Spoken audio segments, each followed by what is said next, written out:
n'abasangira ngendo b'Isiyoni, tambuka neza wakiri anyamibwa bambe, umwijima ntugature mu mutima wawe, araje uwo wakunze shenge nguwaraje, ababageni ni beza dore baraberewe, barasa n'abasangira ngendo b'Isiyoni, tambuka neza wakiri anyamibwa bambe, umwijima ntugature mu mutima wawe, araje uwo wakunze shenge nguwaraje.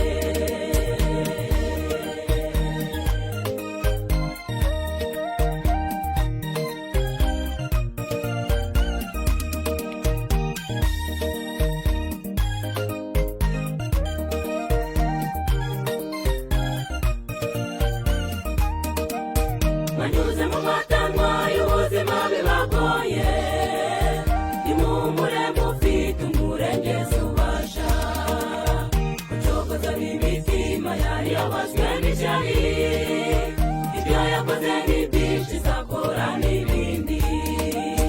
Hari ibintu bitatu bibaho nshuti mu buzima, icya mbere ni ukuvuga umuryango ukanezererwa, icya kabiri ni ukwagira Yesu mu mibereho, tugatangira ubuzima bwo guhamya Imana.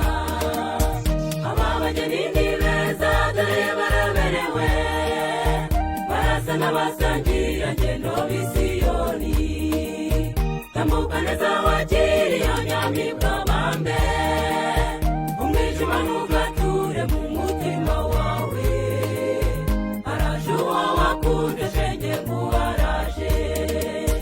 Ababageni ni beza dore baraberewe, barasa n'abasangira ngendo b'Isiyoni, tambuka neza wakiri anyamibwa bambe, umwijima ntugature mu mutima wawe, araje uwo wakunze shenge nguwaraje.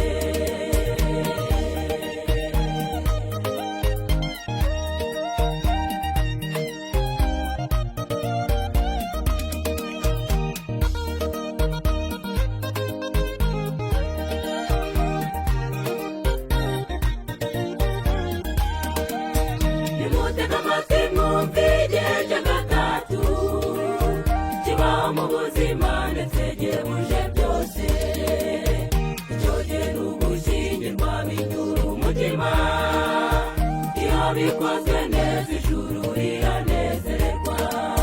Biradukwiriye natwe guhora dutegereje ibirori bitazaba ngo kubara amasaha, ibyo birori bizaba ari akazo n'abizi, umugabura wahera nitaga wa twese, nzacinya akadiho ngeze mu ijuru ryahera, ibyo birori byawe bizaba ari byiza, nzakubitira ikivugo nacyo nzaba ninya, ibirori by'uyu munsi nzabyibuka byose, nzacinya akadiho ngeze mu ijuru ryahera, ibyo birori byawe bizaba ari byiza, nzakubitira ikivugo nacyo nzaba ninya, ibirori by'uyu munsi nzabyibuka byose, nzakubitira ikivugo nacyo nzaba ninya.